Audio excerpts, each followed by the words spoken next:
अस्सलाम वालेकुम। आज 9 मई 2025 जिस टाइम में ये वीडियो बना रहा हूँ इस टाइम तक दिल्ली एयरपोर्ट से लगभग 129 डोमेस्टिक फ़्लाइट और 9 इंटरनेशनल फ़्लाइट को कैंसिल कर दिया गया है।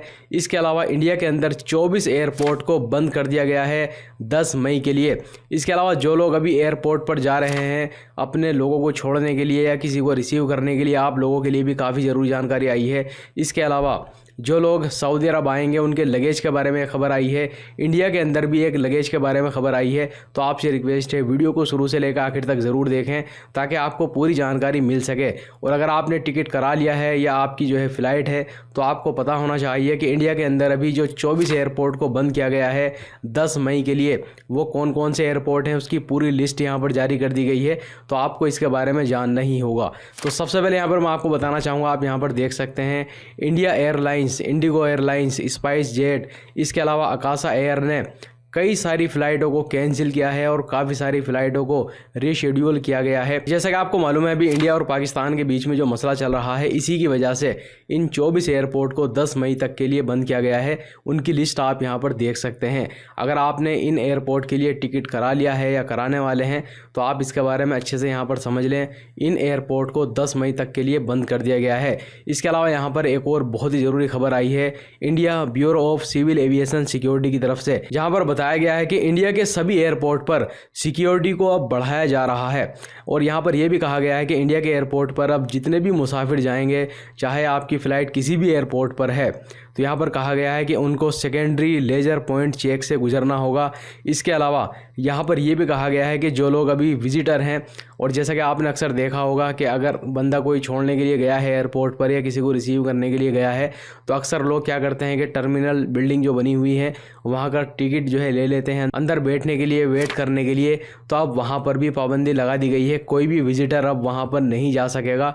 और जो टिकट वहाँ पर बेचे जा रहे थे विजिटर के लिए उस पर भी पाबंदी लगा दी गई है, उसको सस्पेंड कर दिया है।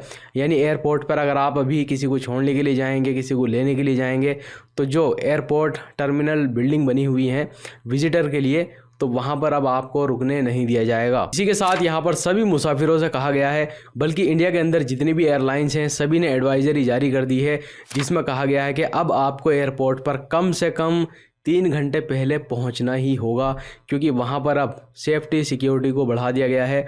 डबल चेकिंग वहां पर की जाएगी। तो अगर आपकी फ़्लाइट है और जहां पर आपको जाना है एयरपोर्ट वहां पर खुला हुआ है, तो पहले तो जाने से पहले आप चेक कर लें कि वाकई में आपकी जो फ़्लाइट है वो टाइम पर है या नहीं है, या वो कैंसिल हो गई है या उसका टाइम चेंज हो गया है। तो पहले आप चेक कर लें जाने से पहले।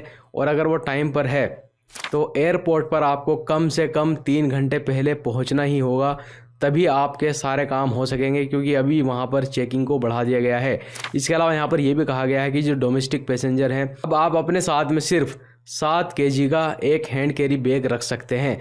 यानी सिर्फ और सिर्फ एक बैग आपके साथ में होगा, वो भी 7 किलो का, इससे ज़्यादा का बैग नहीं होना चाहिए। और बहुत लोग क्या करते हैं कि एक बैग जो है वो 7 किलो का अपने साथ में रखते हैं, हैंड बैग।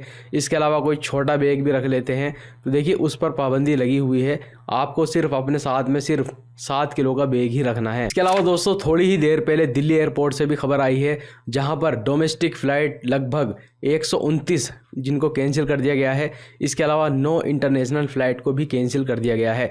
तो अगर आपकी फ़्लाइट भी इंडिया से किसी और कंट्री के लिए है तो यहाँ पर बेहतर यही है कि एयरपोर्ट जाने से पहले आप अपने एयरलाइन से एक बार पता कर लें कि आपकी फ़्लाइट टाइम पर है या नहीं है, या वो चेंज हो गई है, कैंसिल हो गई है, ताकि आपका टाइम और नुकसान होने से बच सके। क्योंकि ये थोड़ी देर पहले खबर आई है जिनमें 9 इंटरनेशनल फ़्लाइट थी जिनको कैंसिल किया गया है। इसके अलावा दोस्तों एक खबर सऊदी कंज्यूमर प्रोटेक्शन एसोसिएशन की तरफ से एक बहुत ही अच्छी खबर आई है गैर मुल्की और सऊदी शहरियों के लिए।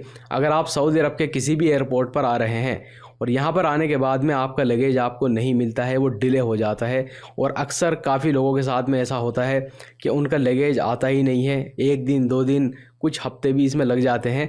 तो यहाँ पर एक बहुत ही अच्छी खबर बताई गई है, और यहाँ पर यह कहा गया है चाहे आप किसी भी एयरलाइन से आ रहे हैं सऊदी अरब के अंदर, अगर आपका लगेज 1 दिन के लिए डिले होता है, आपको नहीं मिलता है, तो जो भी एयरलाइंस होगी वो आपको उस दिन के 740 रियाल देगी। इसके अलावा अगर मान लीजिए दूसरे दिन भी वो नहीं आता है, वो जो है डिले हो जाता है आपका लगेज, तो फिर उस दिन के 300 रियाल मिलेंगे। फिर जितने दिन तक भी वो नहीं आएगी, हर दिन के हिसाब से 300 रियाल आपको दिए जाएंगे, जब तक कि ये टोटल रकम 6568 रियाल तक नहीं पहुंच जाती। तो अब यहाँ पर उनके कहने का मकसद यही है, अगर आप किसी भी एयरलाइन से आ रहे हैं सऊदी अरब के अंदर, अगर आपका लगेज नहीं मिलता है, वो डिले होता है और वो अगर काफ़ी लेट होता है, तो फिर आपको मैक्सिमम 6568 रियाल का मुआवजा मिल जाएगा। तो इस चीज़ का ख्याल रखें। हमारे जितने भी गैर मुल्की भाई सऊदी अरब आते हैं किसी भी वीज़ा पर, अगर आपका लगेज नहीं मिलता है तो आप एयरपोर्ट से निकलने से पहले उसकी कंप्लेन ज़रूर दर्ज करा दें। यानी एयरपोर्ट पर ही काउंटर बना हुआ होता है, वहाँ पर आपको जाना होगा, अपना बोर्डिंग दिखाना होगा और आपको कहना होगा कि मेरा लगेज नहीं आया है। तो वो उसकी एक फ़ोटो स्टेट रख लेंगे, क्योंकि मेरे साथ में एक बार ऐसा ही हुआ था कि मेरा लगेज नहीं आया था। तो एयरपोर्ट पर कंप्लेन करने के लिए काउंटर बने हुए होते हैं, वहाँ पर मैं गया था, अपनी कंप्लेन वहाँ पर मैंने दर्ज कराई थी, लेकिन अगली ही फ़्लाइट से लगभग 2-3 घंटे के बाद ही मेरा लगेज मुझे मिल गया था।